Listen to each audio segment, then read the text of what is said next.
Ilang taong ka na tay? 88? Kumain ka na po? Hindi ka pa kumakain? Taga saan po to si tatay? Wala pa yung ano niya. Yung anak? A few moments later. Habang nakapila ako sa Palawan Pawn Shop, nakita ko si tatay dito sa tabi ng Palawan na nakaupo na nakasakay sa kanyang wheelchair. So, minabuti ko siyang tawagin dahil naawa ako sa kanya. Tanungin ako. Tay! Tay! Tatay! At medyo mahina na nga ang pandinig ni tatay kaya minabuti ko na siyang lapitan at tanungin kung ano ang kanyang kalagayan. No? Dahil tinanong ko una-una kung saan siya nakatira. Kumain na po kayo? Ha? Ilang taon na po kayo, tay? Senior?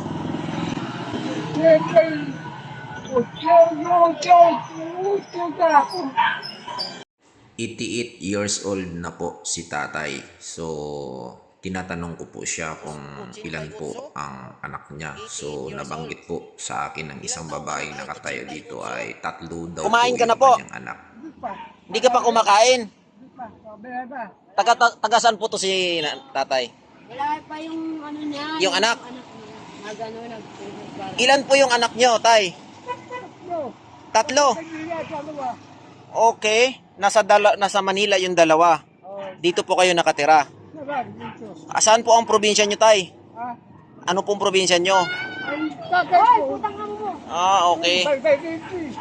So, tay, ako ay vlogger, no?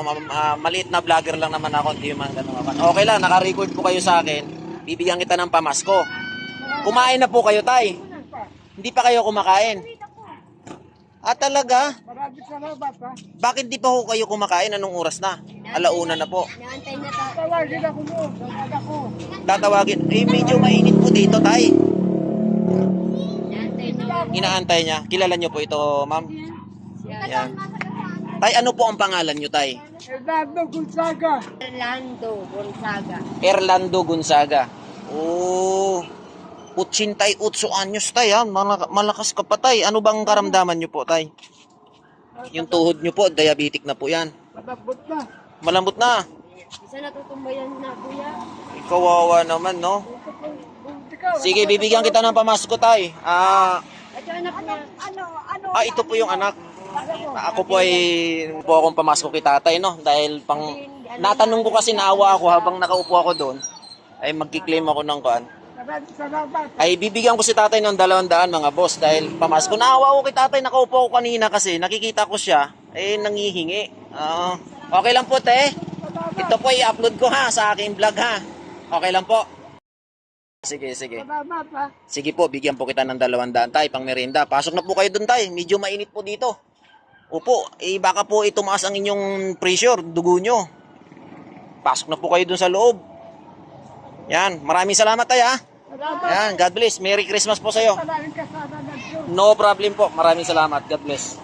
Ingat po At kayo. nilagay nga ni tatay yung 200 pesos sa kanyang sombrero at nagsabi pa sa akin na bantayan niya daw yung motor ko. Sabi ko, hindi na po tatay, pasok na po kayo doon sa inyong bahay kasi nga trick na trick yung araw.